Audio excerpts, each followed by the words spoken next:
आप में से कई लोग फिंसिस के आइडेंटिफिकेशन टैग्स ऑलरेडी यूज कर रहे होंगे, जो नहीं यूज कर रहे हैं वो यूज करना शुरू करो।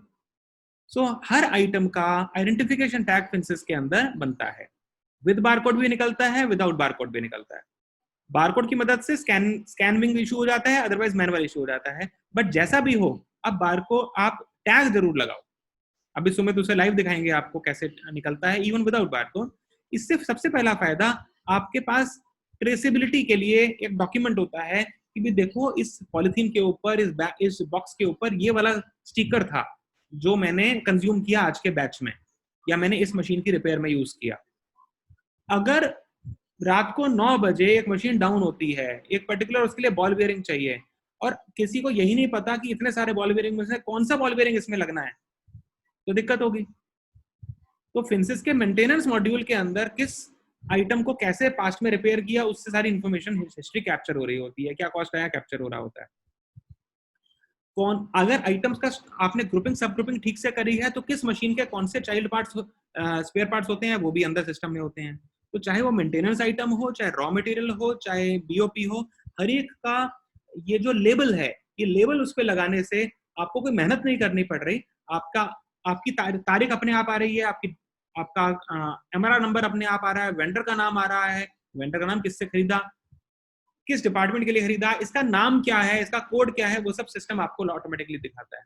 तो लेबलिंग जरूर करनी चाहिए, लेबलिंग जरूर करनी चाहिए। लेबलिंग अगर आप नहीं करते तो आप याद कैसे रखोगे? इतनी हजारों आइटम्स हर एक के स्टोर में होती हैं, आप याद कर ही नहीं सकते। तो जो लोग लेबलिंग नहीं करते हैं उनके लिए आज का टेक अवे, प्लीज लेबलिंग शुरू करिए। और लेबलिंग की टेक्नोलॉजी फिंसिस में इस बटन में है, आज से नहीं है, 15-20 साल से है, आइडेंटिफिकेशन टैग्स। तो कृपया आइडेंटिफिकेशन टैग्स को जरूर यूज करिए। अगर आप आइडेंटिफिकेशन टैग यूज नहीं कर रहे हैं, आप अपने को अननेसेसरी एक्स्ट्रा मेहनत से गुजार रहे हैं, आप बहुत ज्यादा मेहनत कर रहे हैं याद रखने के लिए, जो आपको नहीं करनी चाहिए। फ्रेंड्स, अगला टॉपिक आता है, जब हमने माल पे टैग लगा दिए, अब हम बिन की लोकेशन फिंसिस को बताएं। बिन की लोकेशन का मतलब कि भाई ये जो सामान है इसको मैंने रखा कहां है। अगर मेरी क्लोजिंग स्टॉक रिपोर्ट्स में ये भी आ जाए वो माल कहां है, तो वो जगह कहां से आएगी? तो फिंसिस में एक बिन मास्टर होता है। ऐसा फिंसिस में एक बिन मास्टर होता है। तो बिन मास्टर कैसे बनता है, अभी हम अगले स्क्रीन पर दिखाते हैं आपको। So whole idea is, bin master create करके उससे आपने लिंक करना है आपकी आइटम्स को। फिंसिस के अंदर इन्वेंट्री मेन्यू के अंदर एक बटन आपको मिलेगा जिसका नाम है बिन मास्टर। ये इंजीनियरिंग प्लानिंग में भी हो सकता है, आपके स्टोर्स के मास्टर फाइल्स में हो सकता है, सिस्टम एडमिन में हो सकता है, जहां भी आपके लोगों ने इनिशियल इंप्लीमेंटेशन के दौरान इसे रखवाया हो। अगर आपके यहाँ नहीं मिल रहा है, अगेन आप कॉल सेंटर में बात करिए, कॉल सेंटर इसको अनेबल कर देगा। तो आइटम में आप बहुत आसान है, आपने सिर्फ यहाँ पे लिखना है बिन नंबर 1, बिन नंबर 2, बिन नंबर 3, जो भी आप लिखना चाहें वो आपने लिखा। और जैसे ही आप लिखेंगे, इसका एक बिन का एक डेटाबेस क्रिएट हो जाएगा सिस्टम में। आप up to 9,999 bins, locations, shelves create कर सकते हैं फिंसिस में।